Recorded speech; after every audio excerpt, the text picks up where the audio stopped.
Hey, I'm Joseph with Pain in the Box. I was sitting in the office with TJ, and we noticed this plug here. I thought it'd be a good Tuesday tip for you.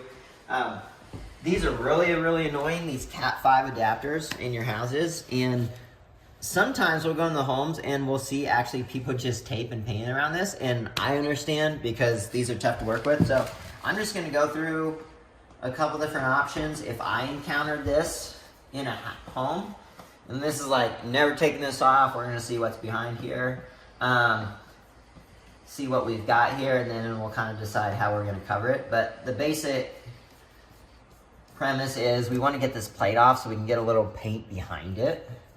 And it kind of depends what the electrician did. If he left us a lot of room behind it, easy peasy. If he didn't leave us a lot of room behind it, see, that's a little hard to get off. So I'm going to use my screwdriver and...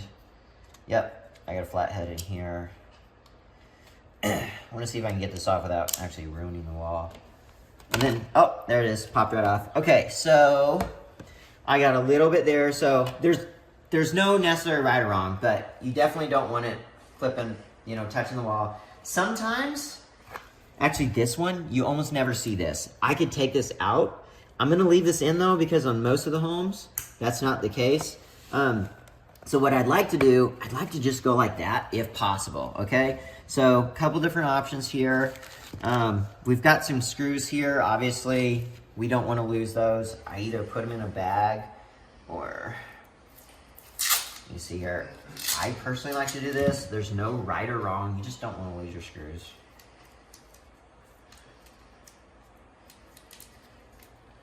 Sounds kind of like a joke, but there you go. Bam, right there, screws on the back end. And then a couple different options here. You could, I guess, take a Ziploc bag. Let's try this, see how it works.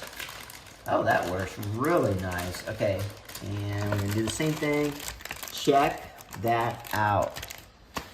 Covered, not an issue. If this is getting in the way, I suppose you could go a little overboard and go like that. And my philosophy is, this sounds crazy, like to go through all this work to get this ready, but now you don't have to worry about it. If you don't have a Ziploc bag, let's take this off, see what we can do with the paper. And you can use like masking plastic, paper, all this stuff. I've got a knife here, so I'm just gonna cut a small thing of paper. Yeah, this is gonna be a little bit rudimentary, but we're just gonna go half and half. Fold it on one side, fold it on the other side, kind of squeeze it back in there, like that. That's totally fine, don't even need to tape that, but if it's not staying, we could definitely do that. So that's just kind of an easy example. For outlets like this over here, way easier what we would do here.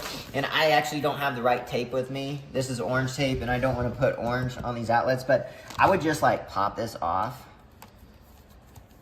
Pull this out of here. And a lot of people, what they'll do is they'll pop these off and they won't even cover their outlet covers. Their actual plugs.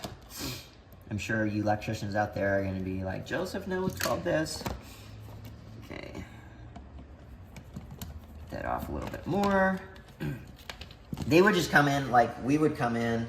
Don't use this. Don't use orange tape, but I'm just going to show real quick. But without getting electrocuted, I'd probably just go half and half. Sounds like a lot of work, guys. But I tell you what, cleaning outlets, that's a lot of work too. So there's really no way around it. You're either worried about bumping them or not. And I can't tell you how many times, like outlets, switches, light covers, all that stuff. There's a light cover over there. Like, if you don't take the time to do this, like, we'll go into houses and like we're painting a room or something and there's just paint all over it from the previous painter. A lot of times it was the homeowner, not professionals, but we even see professionals all the time. They won't cover floors or trim or anything like that. So I thought that was just kind of cool. We're just sitting there looking at these outlets here, and that's kind of how we would cover these. And then like this, I would bag that. So get some Ziploc bags, number them. So we're gonna pretend this is room 23 or outlet 23, and then you can just put it in a bucket and then bring it back. And if you even want to get super sophisticated, you can either write 23 on the outlet cover so you know exactly where this went. But I just thought that was a pretty cool tip for Tuesday. Anyways, keep it rolling. Have fun painting.